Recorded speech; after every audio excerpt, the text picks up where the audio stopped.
We have to respect women not because of the gender but for their own identity. We have to accept that both men and women contribute equally to the betterment of the home and society. Every woman is special no matter where she works, at home or in office. She is making a difference to the world around her and most importantly plays a major role in upbringing children and taking care of their home. Hi everyone, welcome back to my channel Anjana Banerjee Blogs. বন্ধুরা, তোমাদের সকলকে আমার এই ছোট্ট YouTube চ্যানেলে স্বাগত জানাই।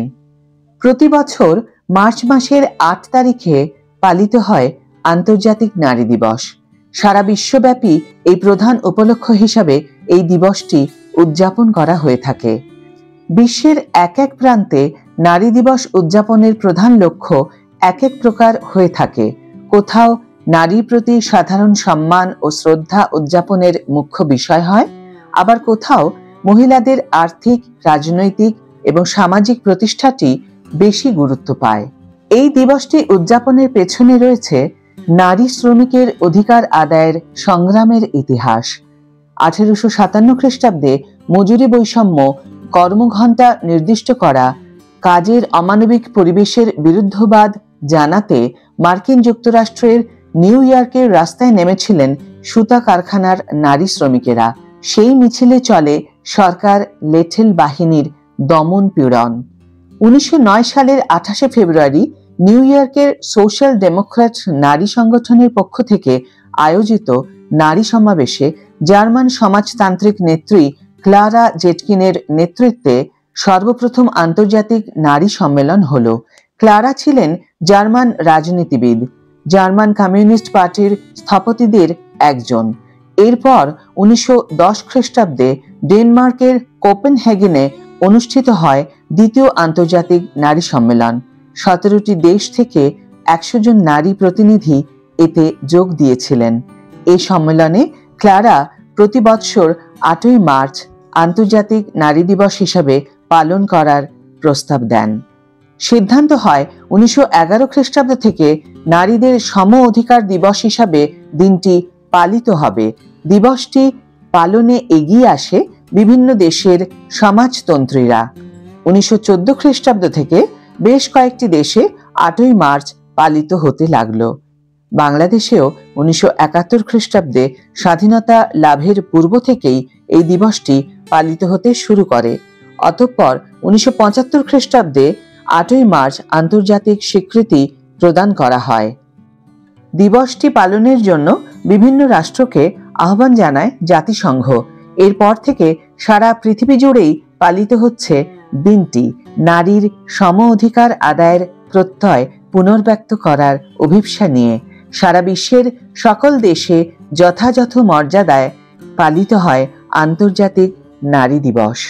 বিশ্বের অনেক দেশে আন্তর্জাতিক নারী দিবস উপলক্ষে আনুষ্ঠানিকভাবে সরকারি ছুটির দিন হিসাবেও পালিত হয়। এখন প্রশ্ন হলো, এত বছর পরেও, এত উদযাপনের পরেও সত্যি কি নারীর প্রাপ্য সম্মান এবং প্রাপ্য অধিকার মিলেছে? আজ নারী দিবস উপলক্ষে কোনো একটি নিউজ চ্যানেলে বিশিষ্ট শিল্পী পাওলি দামের বলা কিছু কথা আমি তুলে ধরার চেষ্টা করব। পাওলি দাম বলেন, মেয়েরা মেয়েদের শত্রু কথাটা কি পুরোই মিথ্যে? পিছিয়ে যাচ্ছে সমাজ? দুশ্চিন্তা হয় আমরা এগোনোর বদলে পিছিয়ে যাচ্ছি না তো? ইন্ডাস্ট্রিতে পুরুষদের অত্যাচারের বিরুদ্ধে যদি মুখ খুলতে ভয় পায় নতুন প্রজন্মের মেয়েরা, তাহলে তো এই পেশার দিকে পা বাড়াতেই হাজারবার ভাববে তারা। 18 পড়তে না পড়তেই আমার মায়ের বিয়ে হয়ে যায়, তারপর উচ্চ মাধ্যমিক, 2 বছরের মধ্যেই আমার জন্ম। মেয়েদের জীবনে কোনটা আগে কোনটা পরে তা একসময় ঠিক করে দিত সমাজ। আজও কত পরিবারে এই এক ঘটনাই দেখা যায়। 18 বিয়ে হয়ে যাওয়া সেই যুবতী তো তারপর সুখেই থেকেছেন স্বামী, সংসার, সন্তানদের নিয়ে। চাইলে তিনিও তো তার মেয়েকে এভাবেই বিয়ে দিয়ে দিতে পারতেন, কিন্তু এখানেই ছোট্ট ছোট্ট বদলের সূত্রপাত।